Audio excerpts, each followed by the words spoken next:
Good morning, Gina. Good morning.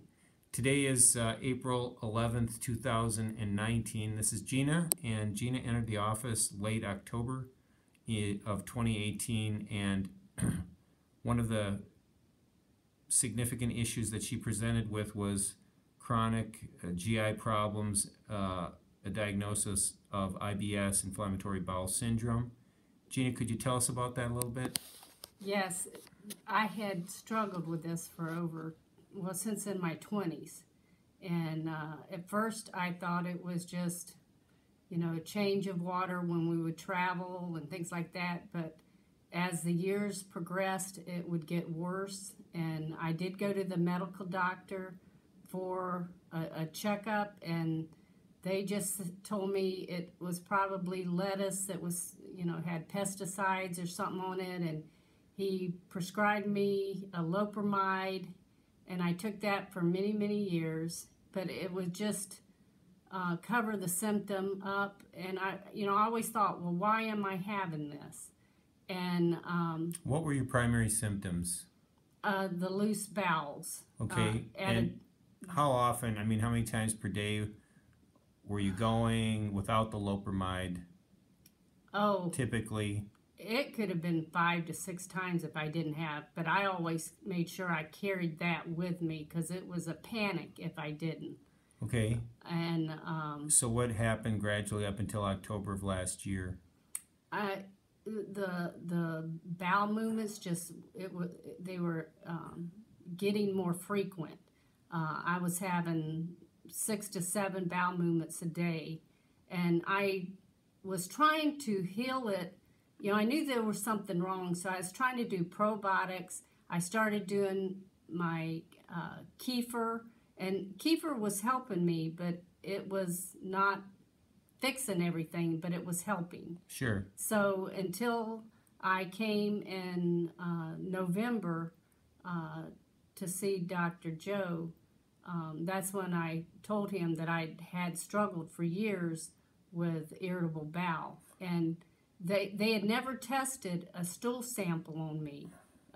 They just kept covering the symptom up, which was very frustrating for me. So giving you medication, the problem was managed on some degree with the medication, but if you traveled, you mentioned to me too, if you had to fly or travel, you would have to fast that day just because of the frequency of bowel and the loss of bowel control secondary to the issue. Is that correct? That is correct. Yeah, that would be my fast day. Okay.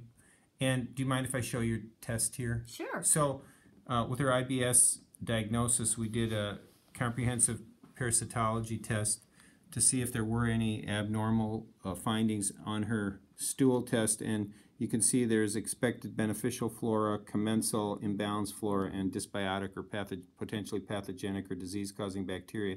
And you can see there were a +4, that's the highest numerical value given for concentration of those unwanted bacteria that we found on Gina's initial stool test. And what did we ask you to do, Gina? What were you doing to try to correct this issue? Well, I changed my diet and was put on a 4-day rotational diet. And so we identified food sensitivities as well, right? Yes. Yep, go ahead. And then you gave me a probiotic to help build up the good bacteria, and then other supplements that you had me on just to strengthen my immune system. And remember, we also did what's called the 5R GI restoration program, which was remove the bad bugs, replace with digestive enzymes and digestive support so that you could actually start absorbing and assimilating what you were taking. Yeah. So removing the bad things, replacing it with what you really did need, and then re-inoculate the bowel, as you mentioned, with probiotics, prebiotics, and postbiotic therapy, and then finally regenerate the lining of the inflamed intestines secondary to these nasty bacteria that we identified on your initial stool test. So what's happening now? I tell you, I don't have Imodium in my purse at all anymore. I can travel without fear. My bowel movements are 2 to 3 times a day, and they're solids. They're not, the diarrhea anymore. And I feel like I've gained so much. I feel like I can live again. I can travel. I can enjoy, as I age, I don't have to be homebound. Because So, of that major issue. yes. So what percent improvement has it been, considering where you were at late October, early November? What percent improvement would you give that? I'd say 95%. That's awesome.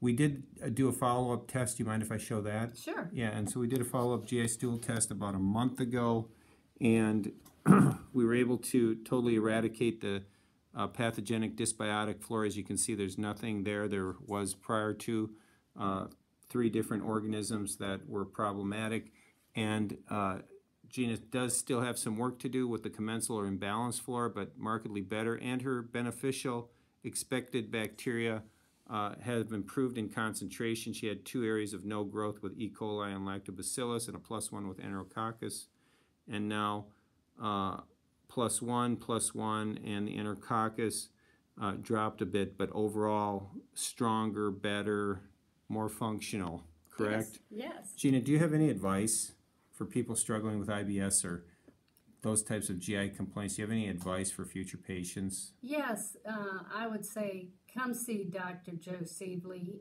He does the stool samples. That was one thing that my medical doctor never did. He just covered the symptom up with medication. And this could have been corrected years ago if I had had the right procedure done. And so please come see him, because you can have your life back. You don't have to live in fear or knowing where every restroom in town is. Right. So, yeah, come see him. It can be, and I was told at one time, because of the pesticides, because of the GMOs and everything in our American diet, that my IBS couldn't be fixed. And this is proof that it can be done. It can be done. Gina, thank you so much for sharing.